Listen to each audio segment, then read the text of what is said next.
Oh, I'm so glad to be with you all. As Roshi said, there's so much turmoil in our world right now. Systemic racism, economic collapse, planetary destruction. Sometimes it seems like COVID's just the background for things. It's given rise to so much suffering, so much uncertainty, to fear, to strain in our world. And we don't know when and if all the adaptations that we're making in order to continue to live will come to an end.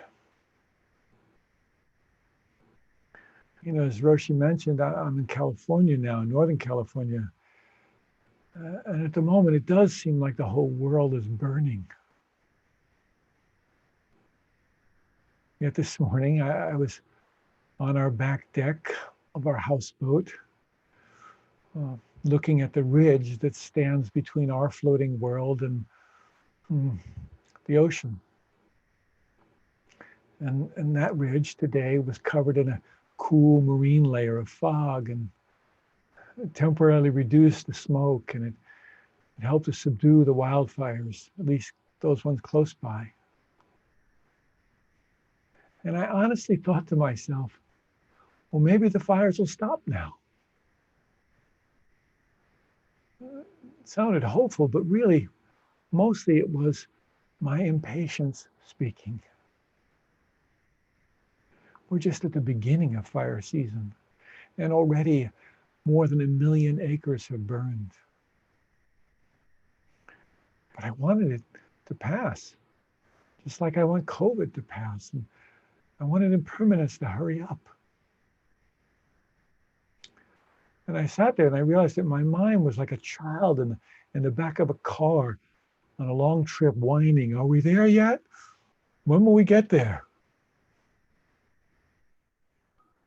And so I thought today it would be useful to speak about Kshanti Paramita, the perfection of patience. I don't know if you need to discover more about patience, but I do. So, a little context maybe, there are 10 paramis in the Theravadan tradition, 6 paramitas in the Mahayana tradition. And they're considered to be qualities that are conducive to awakening, and also ones that stabilize with full realization. And Kshanti, or Kanti as it's sometimes called, are essential to both lists. And the usual translation for Kshanti is patience. And that word patience, it shares the verb pati, which means to suffer. So patience and patient, as in hospital patient, they share the same meaning, the same root. And in the last year or so, I've been learning a lot about both of them. So just in the way of context, some of you know, students there know, and that about a year ago, I suffered a series of strokes, and each stroke had different symptoms. Some caused me to have really garbled speech, and others caused some kind of temporary numbness and kind of paralysis, and others were accompanied by really severe pain. And each stroke affected my brain in different ways. And the most severe one affected what they call the occipital lobe. And without going into a lot of detail, the occipital lobe is responsible for processing and interpreting everything we see. It impacts the sense of time and our ability to discern motion and spatial relations, our sense of space. What it does, it's responsible for analyzing content and things like shapes and colors and things like recognizing your face. and it interprets and it draws conclusions about what's being seen by the eyes, and is responsible for the formation of memory. Now, my brain got pretty scrambled. I mean, for example, when I look at the screen now in gallery view on Zoom here, I can't really make out most of you. Sometimes you're just a mashup of color and shapes. And so I have to wait until those colors and shapes get processed and interpreted and connected to memory somehow. And then suddenly there's recognition. You know, I know that mass of yellow and black that's in front of me in the parking lot is a school bus.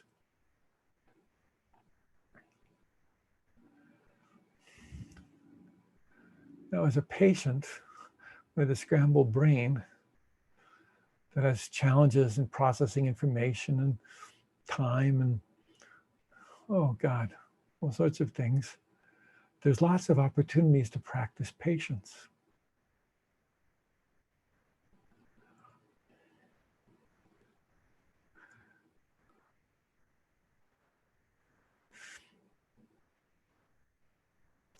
Patience usually means enduring without complaint, but I complain a lot. Or being able to stay calm and not get annoyed, you know, like when there's a lot of traffic, or you're in the line at the supermarket, or you think people should be wearing masks and they're not. In the text, they talk about attributes of Kshanti, you know, that include forbearance and tolerance and a kind of even-tempered perseverance, and even forgiveness. But the attribute that most speaks to me, that's my favorite in a way, is not returning harm. Think of the hurt we cause by our impatience, by our reactivity. I do. And in a way that goes to the heart of my comments today, which is that patience isn't just about cultivating a discipline. It's an act of love.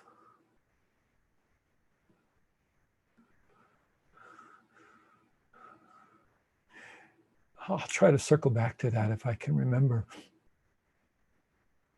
But really what I want to talk about at the beginning here is impatience. And I wish I could tell you that I'm a patient person, but I'm not.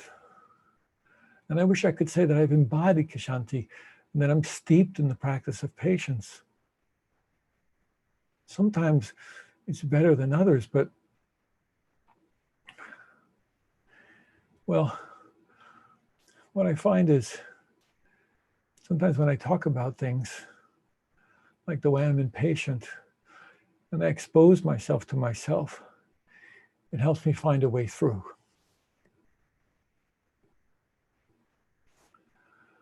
So I got a lot of triggers for impatience, you know. One of my most common one is customer support, you know, tech support. I need a lot of help now with just about everything. Every time I go to a computer, I can't figure it out. So I got to call tech support all the time. And I get impatient, you know, especially when they answer with some kind of recording that says, your call is very important to us. And then they play me this endless track of Enya for like the next 30 minutes, you know. Or like when I'm in the hospital and somebody says to me, it's our policy, or they use some other jargon. It doesn't make any sense to me to stonewall me.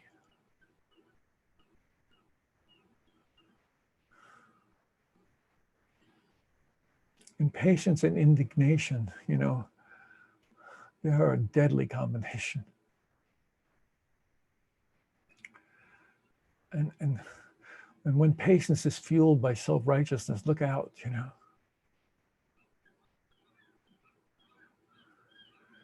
So I have to really look closely at impatience to understand how to be patient. And you know, the thing that's almost always there that I see right behind my impatience is that I want something. That's what drives the impatience. I want something other than what's here. I want it now. I want COVID to be over. I want the rains to come and put out the fires. And then those wants, those, they develop into expectations, and that's an outgrowth of attachments, right?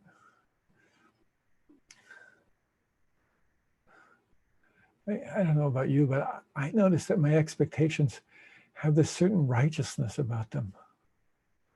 It's like I mix together in a bowl equal parts attachment and arrogance, and it's the perfect recipe for impatience and a total breakdown in communications. I was talking to my daughter yesterday about how we live in this on-demand world. I have a remote control for our TV, and last night I noticed that the biggest button on the remote control reads on demand. And if, like me, you live in a relatively big metropolitan area, you can order a chicken and roast potatoes and have it delivered to your door in 20 minutes on demand.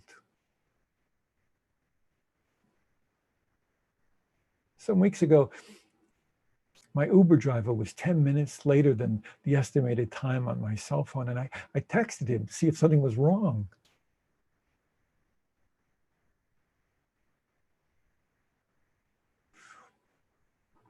Boredom's another trigger for impatience. I mean, when did boredom get so popular? I wonder sometimes, did like medieval peasants get bored? Is it just the human condition, or is it a factor of privilege?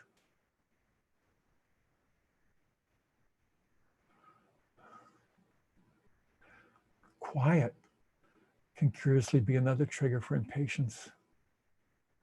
Sometimes we watch, right, in our meditation practice, it gets pretty quiet.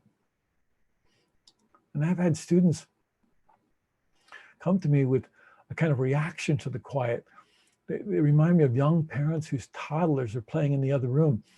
They say to themselves, it's awfully quiet in there, something must be wrong.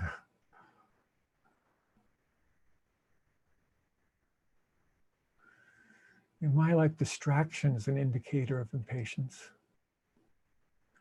I mean, we have relentless external stimuli, right? Smartphones and big screens, and some of us have those little 1-inch square screens attached to our wrists that vibrate. I don't know exactly why, but maybe to remind us that we're alive and connected to the world. Maybe they're a contemporary replacement for our pulse. I don't know.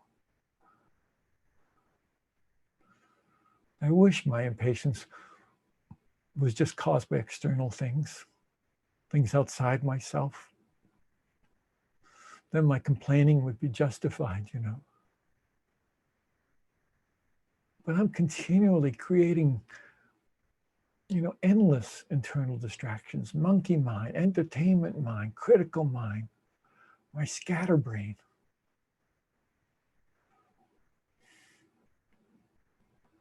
And the internal distractions I'm always cooking up, they prevent my attention from resting in the present on what matters most, on what's real and virtuous.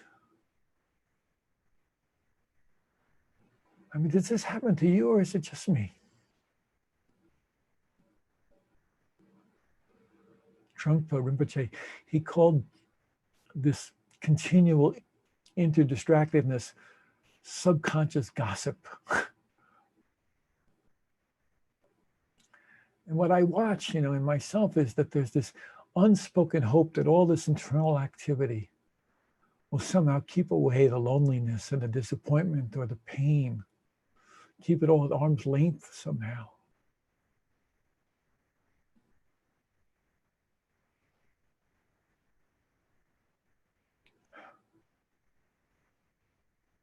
Today, I was at a memorial service for an old Dharma friend, Yvonne Rand, and I feel tender from that.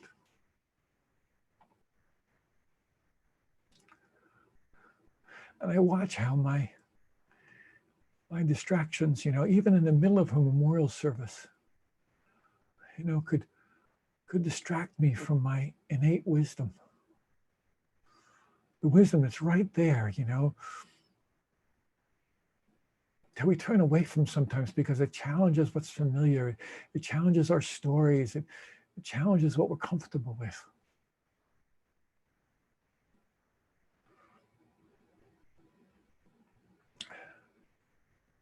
So when I take a careful look, at my experience, I see that my distractions and my boredom and my restlessness and my aggression, all of which are faces of impatience, they often stem from some fear of vulnerability.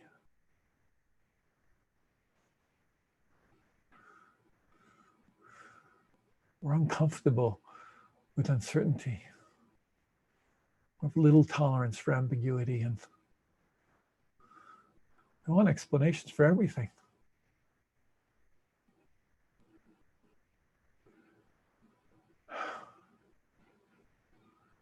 God, my impatience shows up in relationship, right? That's the place it's most evident.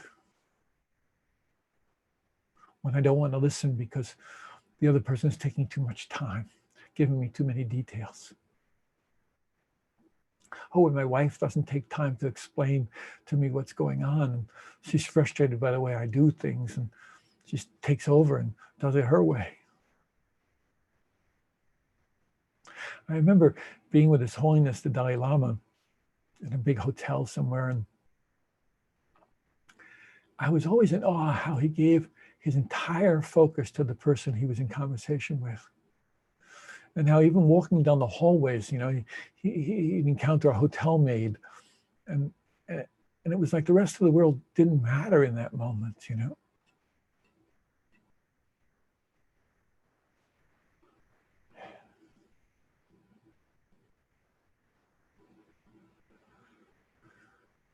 My brain's a little fuzzy, but what I remember was that the text talked about two kinds of patience. Patience with others, which is not so easy, right? Especially these days when we're sheltering in place, and when we watch the news and we see our so-called elected officials taking an action that creates unspeakable harm.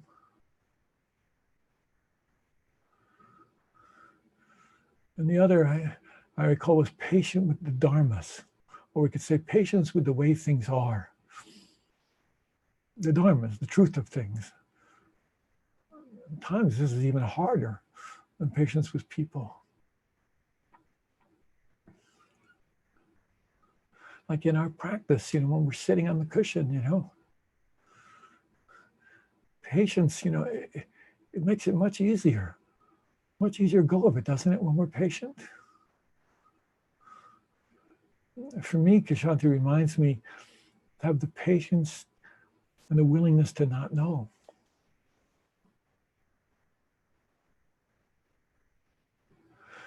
Shanti Deva. Oh, Yvonne.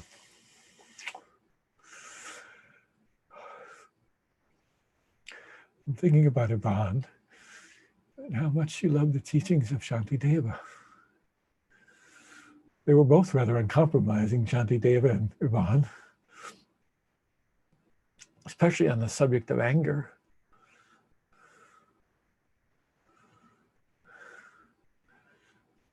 And so they presented patience as an essential antidote.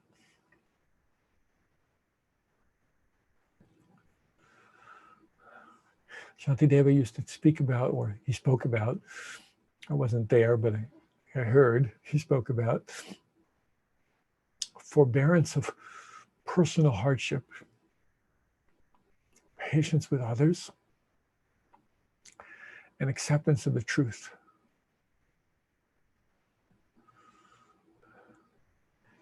the ability to endure normal suffering, to have some kind of gentle forbearance with personal hardship, to face difficulties in a constructive way. Like for months now, my primary practice hasn't been sitting on the cushion. I can't do it so well. So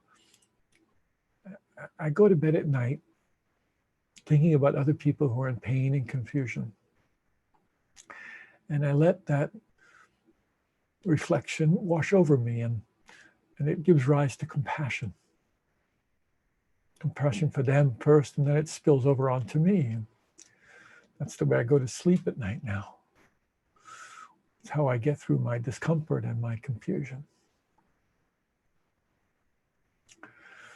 Sometimes it takes a while. I have to be really patient for the compassion for me to emerge.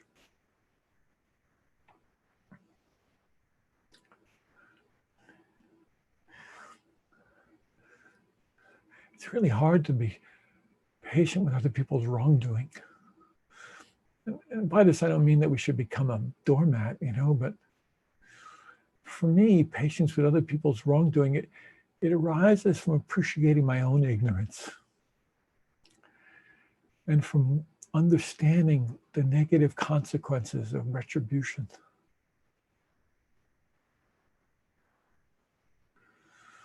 You remember that famous quote by Sartre?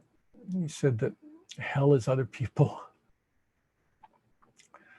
Maybe, but I think hell is something we create for ourselves a lot of times when we blame other people.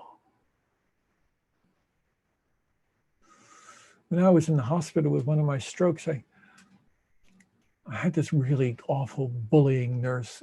He was really a bully.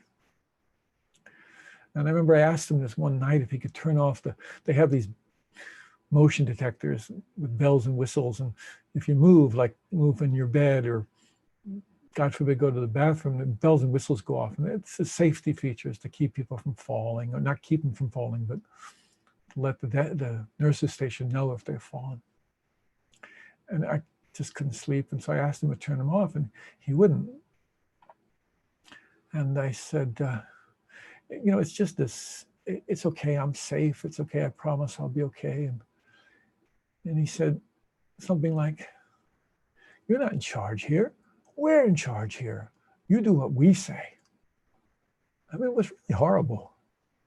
And I was vulnerable and scared, and I just started screaming at him, like, no. And I just kept screaming, and the head nurse came in, and she said, what's going on in here? And I tried to explain, and she took the side of the bullying nurse, and then she assigned him to me for the rest of the night, He was a bully, but also I created the hell. I had to take responsibility for my part,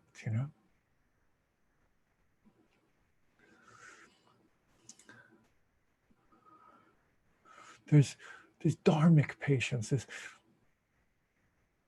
the willingness to accept the truth. Like the forbearance that comes from the Buddha's teaching, right? Today I was talking to a friend at Yvonne's memorial about Aiken Roshi, and how he would say, the whole world is sick, like the fire sermon says, the whole world is burning, the whole world is sick, the whole world suffers. Beings like my Dharma friend are constantly dying. Isn't that truth really evident these days?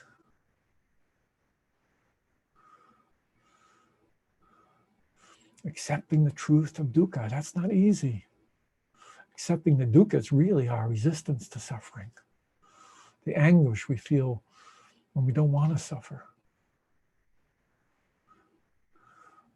But really it's accepting all the basic Dharma truths, of impermanence and non-self, the wisdom of non-separation,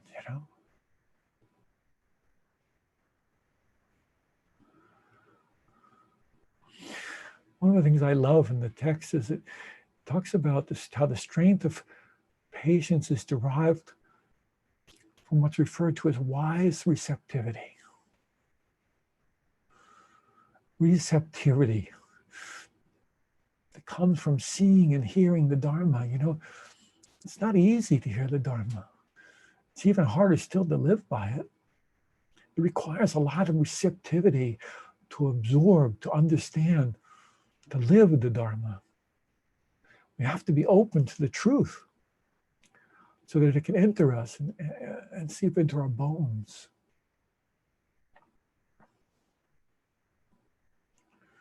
There's this receptivity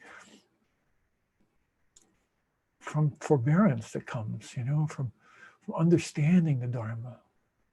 You know, it's not enough just to be exposed to it, to clearly comprehend it.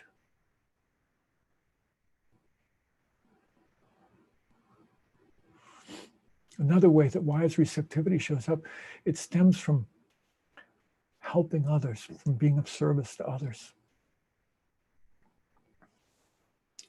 When I was in the hospital, across the hall from me and diagonally was this African-American woman.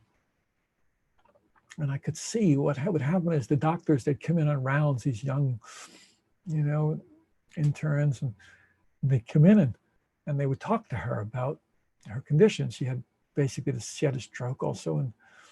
And I could just see this incredibly confused look on her face that broke my heart. And so the next time when I saw the doctors coming down the hall, I got in my wheelchair and I wheeled across the hall to her room. And I sat next to her in the bed and I said, I think you have the same thing as me. Would it be okay with you if I listened in and the doctors came to visit you? She said, sure. So the doctors came in and they started talking, and then they said, excuse me, but we need to talk to the patient. I said, and I repeated to the woman, is it okay if I listen in? I really want to learn about this. And she said, yeah, I think it's good. I want him to be here. I want him to learn too. And so they just had to keep going. And, you know, they'd say these incredibly confusing things that I could barely understand. And I know something about this stuff. And I'd say, I don't understand. Could you put that another way so that we can understand it? It's really confusing the way you're saying it, you know? And then they'd, you know, reframe it in some way that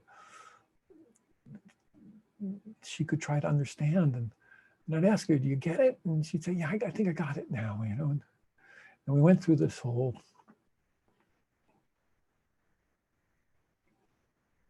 I don't know, this whole time together. And the doctors would leave and we'd laugh and I'd go back to my room.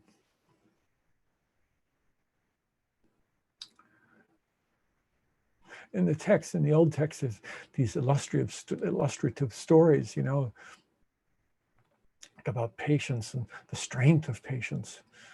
There's this one about what's her name? His name,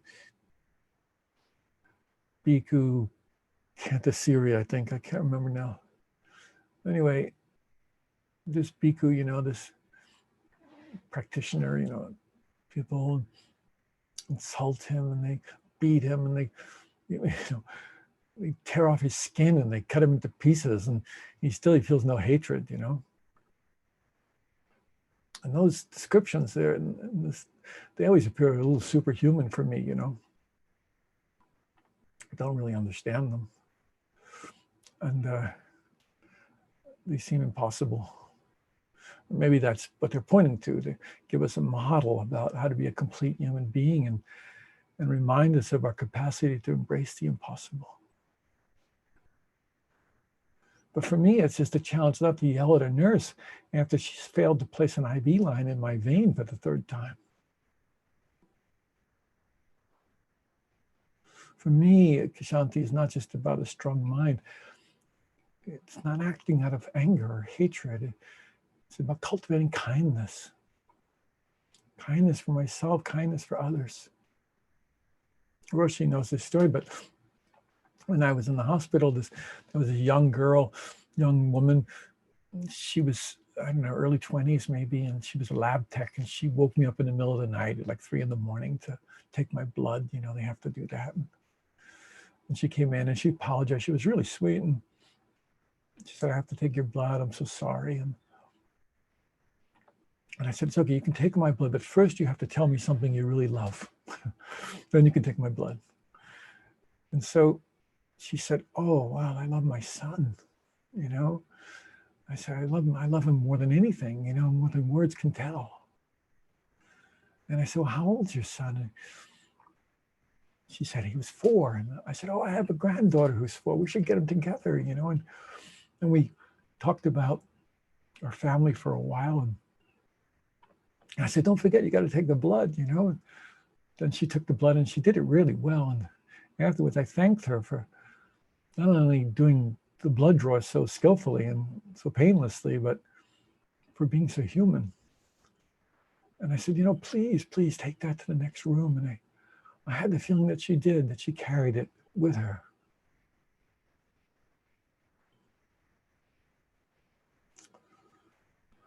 For me, receptivity is a facet of love. And love's been my teacher this last year.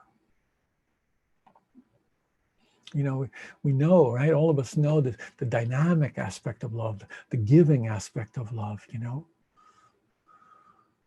But equally important is the receptive side of love, that we receive the love that others offer to us, the care that's given to us, the love that teachers like Roshi give day in and day out, the love that Sangha gives each other when we sit silently next to each other in the Zendo. Receptivity is a form of love. These days I've been talking about how love is not a gated community, that everything gets in, you know. Nobody's standing there with rifles and pistols saying this can't come in our neighborhood. And this speaks to another facet, if you will, of Kshanti, of patience. It's inclusiveness. Everything gets included, no part left out.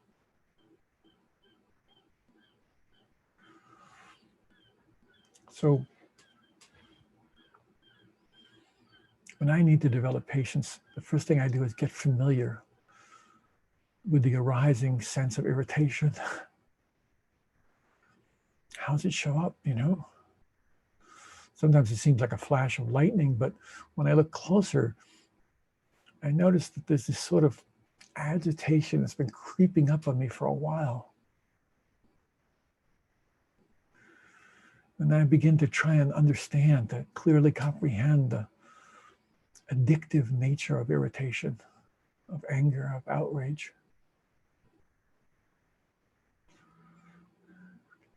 It helps me if I interrupt the story.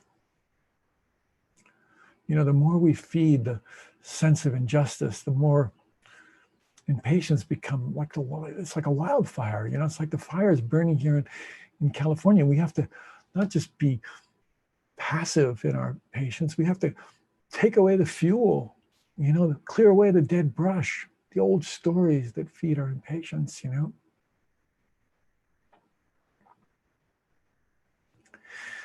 I have to notice that anytime I want this life to be different than it is, I'm caught in impatience.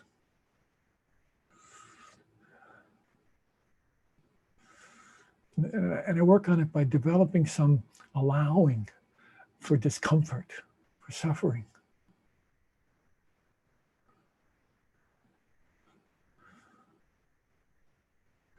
And I work with it by trying to muster a little bit of self-compassion, you know, some kindness toward myself, some tolerance for our flaws, our foibles, our inadequacies. And sometimes that creates the conditions that make it possible for me to be kind to others. You know, one of the things I do a lot, I don't know if this helps anybody, but I apologize to myself all the time. Like these days, I can't see anything. And so I have to do everything twice. You know, I go to pick up a towel and I drop it and I can't know where it is. And everything takes me twice as long, you know. So I apologize to myself. Sometimes when I sit on the cushion, the first thing I do is I sit down and, we're always told in our practice to sit down and gather our attention, to gather our attention into the body and breath, right? To set our intention, right? Sometimes what I do is I just start by apologizing. I just say, oh, Frank, I'm so sorry. I haven't been listening. It's been 40 years and I haven't been listening, and I promise I'll do my best in this sitting period, just for these 20 minutes, for these 45 minutes, whatever it is. I promise I'll try and listen as best I can.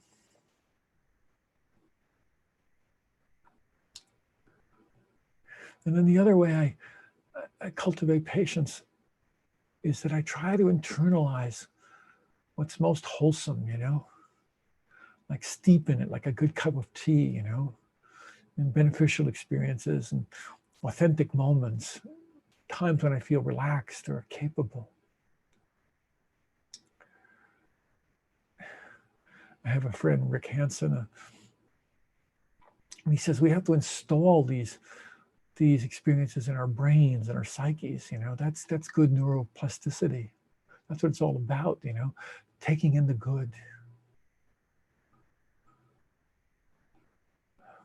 So often, I think in our meditation practice and our Dharma practice, we get unskillfully focused on the problems. And we forget about taking in the good and the wholesome in our everyday experiences, and how that develops inner strength, qualities like confidence and kindness and balance and happiness, and how they're conducive, to a wholesome life, to being wise.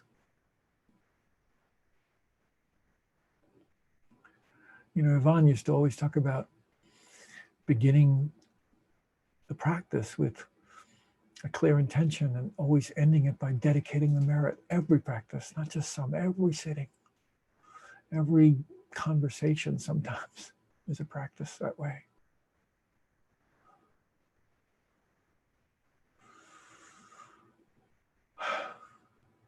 And then it gets installed in us, then it's there for us in some way. Gentle forbearance, that's how it gets embodied.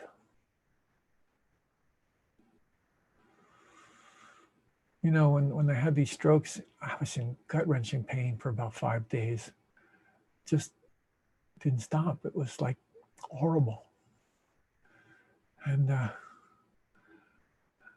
forbearance, not just enduring. Enduring wouldn't work, had to be forbearance, willingness to hold it, but to hold it in a container of kindness and goodness and qualities that Dharma is always trying to imbue in us. And when I went to this neuro-ophthalmologist to test my vision because I couldn't see very well, she explained to me this occipital lobe and stuff I was saying earlier, and my wife Amanda, she said, well, does it get better? And she said only in about 7% of the cases. Most cases it never gets better. And Amanda said, well, what happens in the 7% of the cases? And the doctor, who was really good, she said, we don't know. We don't know.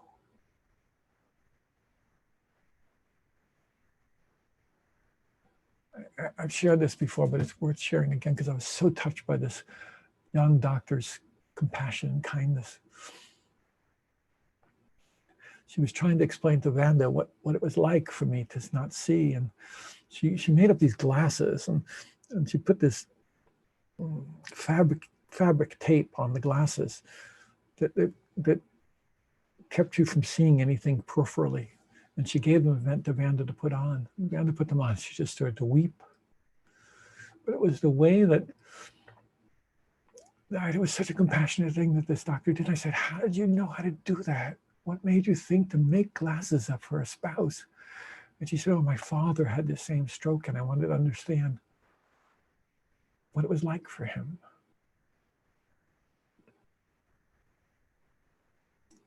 Love is a support for patience. It expands our hearts. It helps us to gently endure,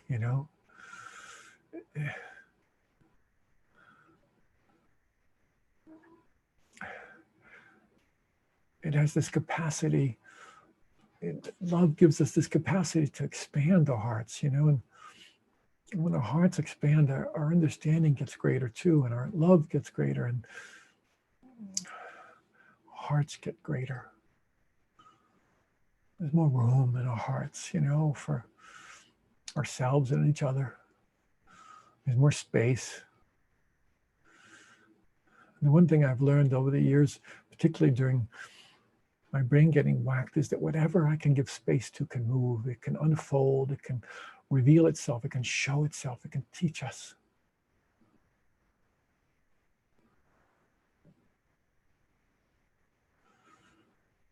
The same is true of hurtful words that come toward us, when we've been treated poorly, when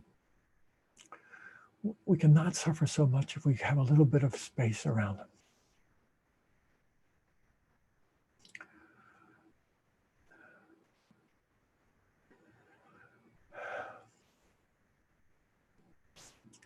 I think there's this intimate connection between compassion and truth and trust. Compassion is not just about hurt or relieving suffering, it's a support for discovering what's true. When compassion's present, all our defenses against the suffering fall down, and the true causes of the suffering reveal themselves. And then we can interact skillfully to relieve that suffering. So compassion, it has this other purpose, we could say, which is to reveal what's true. And I think when we see what's true about our nature, when we trust into our nature, when we have this unwavering faith, in our nature, and its loving, illuminating, liberating capacity, then the only thing that's left for us to do in the light of that kind of faith and orientation is to stay focused, on our nature. To continue whatever practices we do without believing that we're making the illumination happen. Without believing that our practice, our capacities are what's making awakening occur. This is why non-doing is so important in practice. It helps us to connect with true will instead of our false will, Our false will is, we learned it when we're young, and we feel deficient, not big enough, not smart enough, not whatever enough, and so we have this willfulness, right? You see it in young kids, and if you feel it in the body, it feels like a kind of contraction, like it gets hard around my heart. I'm willful that way.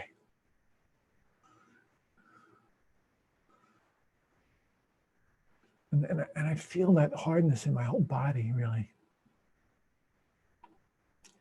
And we imagine that we need that to act, but it's just a compensation for some notion of deficiency.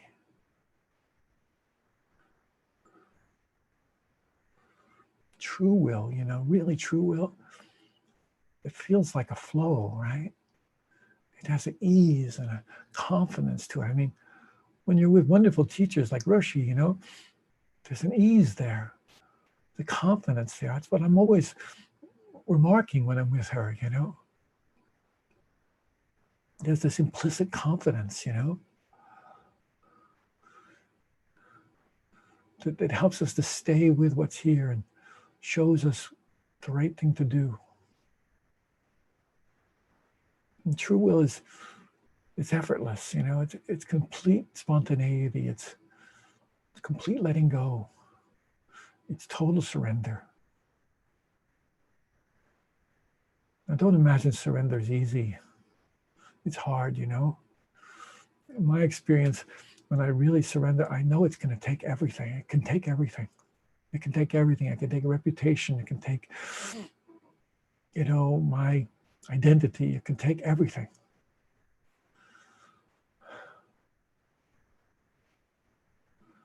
So I don't know, I'm talking too much, but the things I want to leave you with is keep trusting this practice. It matters, you know. It shows up to support us.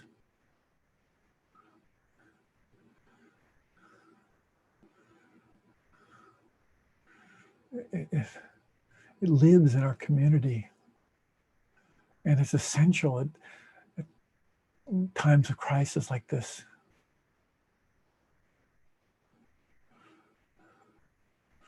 And I want to remind you that love is a central support for the cultivation of this practice, for the cultivation of patience and perseverance. That's what I want to remind you of. And I don't have a lot of wisdom, but I want to encourage you to trust your essential heart, to really trust it to be a reliable guide, to allow it to accompany you and to show you the way to patience, to the perfection of patience, actually.